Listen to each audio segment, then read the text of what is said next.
Hey guys, welcome back. So today I'm actually going to be doing a book review on this book.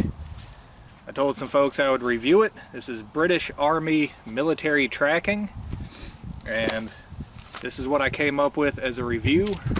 So I figured it'd be a lot faster and easier just to talk about it on a video rather than try to type all this out.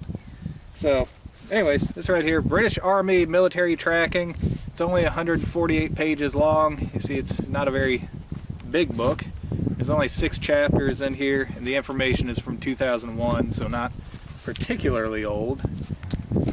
Speaking of the length, really there's maybe about 100 pages of relevant information, because a lot of your last 2 chapters are all on different reports that tracking teams would do within the British Army. So these are all like Army reports and stuff. So not very relevant to the average person here. So my first impressions anyways is it's not a book that's going to teach you how to track, you know. And that was the mistake that I made. You know, I bought this thinking that it was going to have some tracking information in here, and there's really almost none. What it is a book almost entirely about the tactics and techniques that would be used by combat tracking teams within the British military. So yeah, if you want to learn about military tracking team strategy, this is the book for you. If you want to learn how to track, you're going to want some different books. I'll go over some similar ones here at the end. But yeah, other first impressions, the terminology, right, being from the British Army, as you might imagine, is very different. Now towards the beginning of this book, it has some terminology listed in there, and you absolutely positively have to read those, right? Because without that, you're going to be completely lost throughout this entire thing. And even then, there was still a lot of terminology that I had to look up. Because, you know, it assumes you already know the common terminology and acronyms that are used within the British military, and I don't. So that was just some different stuff I had to look up. But overall, my impressions and observations and notes would be that, you know, the book mainly focuses on jungle tracking, although you can't really tell through most of the book. Like, that's its main focus is tracking within the jungle environment, but most of the skills that it talks about and the techniques could be used anywhere. You can mainly tell that it's more focused on jungle tracking when it talks about using your other senses, like smell and hearing, and it talks about how in a jungle environment it's more typical that you can hear the enemy or smell the enemy far before you can actually see it, because it mentions, you know, in a jungle environment your sight is usually limited to no more than about 25 yards in most areas, but you could smell, say, a cooking fire or something along those lines, or hear the sounds of people making camp from several hundred yards away. One thing that's really different about the way the British military uses team tracking is when we track as a team, we have a 4-man team, right? And they use a 6-man team. And sometimes they incorporate tracking dogs as well. They tend to go back and forth. Like, if you have a dog, this is what you do. If you don't have a dog, this is what you do. So that was kind of neat. Now, one thing that you find pretty quick, and this is pretty consistent among all combat tracking books that I've looked at, is that just because you have a tracking team, that doesn't necessarily mean that you have a team full of visual trackers, right? There's only a requirement that you have at least one person who's a visual man tracker, and then the rest of the team can support that one person. Now ideally you would have more, and in here they talk about, you know, ideally having at least 2 for yourself. If you're the visual tracker, you would also have a cover man behind you that you could swap out with. And when it talks about training, which we'll get to in a minute, They say for the team not to stop training until everybody is familiar with visual tracking.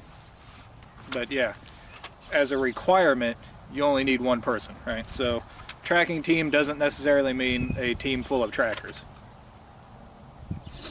Now within that, they say 3 tracking teams plus your headquarters staff makes a tracking platoon, right? Which by my count and what they were talking about is about 24 people and 2 tracking dogs, right? And the way that the team is formatted, you have your what they call visual tracker 1, or your lead scout, in the front. You have your cover man behind him, your commander behind that, a rear observer behind him, and then 2 more visual trackers behind that, visual tracker 3 and visual tracker 4. And their primary formation is actually a straight line, which is way different than what we do. When we track, you have your point man, and then 2 flankers on either side, and then a rear observer behind him. But they do change up the formations, which is common among even, like, you know, U.S. military combat tracking. But here in the U.S., we change up formations based upon the terrain that you're in. Here, they change up formation based upon how old the track is and how likely you are to make contact with the enemy. So, yeah, that's really different. And they change up the formation if you are incorporating tracking dogs as well. So one thing that I was excited to read in here is they mention deception. Right? People trying to throw you off of the track. But after I looked at it, it is the most basic, like, kindergarten forms of deception, like walking backwards. So honestly, it's not going to teach you hardly anything about that. Also, with training, they don't make a real big deal about training. Now, that's one thing I noticed within here in the U.S. When we talk about tracking and tracking teams, there's kind of a distrust of it. A lot of people don't want to try tracking, especially in search and rescue and tactical applications and things. They just don't believe that it works, and it's unwarranted because most of the time they haven't tried it. But there's this idea, like, you got to have 40 years of experience to, you know, even begin to be an efficient tracker. You know, here what they talk about is it's pretty refreshing. It's like 2 weeks. Right? They're like, okay, if you don't have a tracking team, you can take a recon team and in 2 weeks turn them into a tracking team, and it's worth doing because you're going to get more information from a military standpoint with any tracking team, even a bad tracking team, than you will with any of your other support or combat teams. So it's worth doing. But yeah, 2 weeks. Now, I've taken a couple classes that were a week long, and I can tell you by the end of those, yeah, I felt pretty confident in my ability to track. If we were doing team exercises, you give me 2 weeks with a team, yeah, I bet you are pretty efficient after 2 weeks. Right?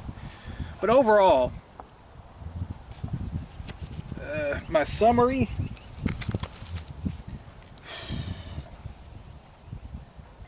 it's not really for everybody, right? It's not far off from other tracking books that I've seen. It's not far off from U.S. military tracking. But honestly, even if you have a tactical tracking team, this isn't going to teach you too much, right? It's got a refreshing take on a couple different things, like the training and, you know, how eagerly they want to get trackers out in the field. But other than that, man, it is really, really basic, and honestly probably not worth the read for most people. Now, it is attractive that it is pretty short, right? But just as an example, okay, so that's about 140 pages. Alright, so here is The Fundamentals of Man Tracking, the step-by-step method by Ab Taylor. And this, you go through here, this is also about 140 pages. You can still find this on Amazon, just with a different cover. Alright, it's about 140 pages in here, and this will teach you about how to track. Right? Very little about actual tracking teams, but yeah, if you're just wanting to learn how to track, this is a good place to start. All right, another one. Here's Visual Man Tracking for Law Enforcement and Search and Rescue by Fernando Moriera. All right. And this one is also right about 140 pages. And also, mine is actually autographed, right? Because I did some training with Fernando Moriera. He's a really cool guy, right? There's him on the back there. Now this, I would say, is maybe a little bit more advanced than, you know, the first book that you would want to pick up, but it is 140 pages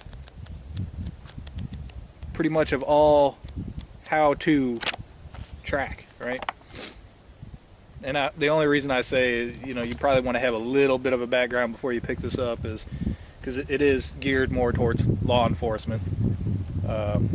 There is team tracking stuff in there. So you kind of want to have a little background before you get a more specialized within tracking.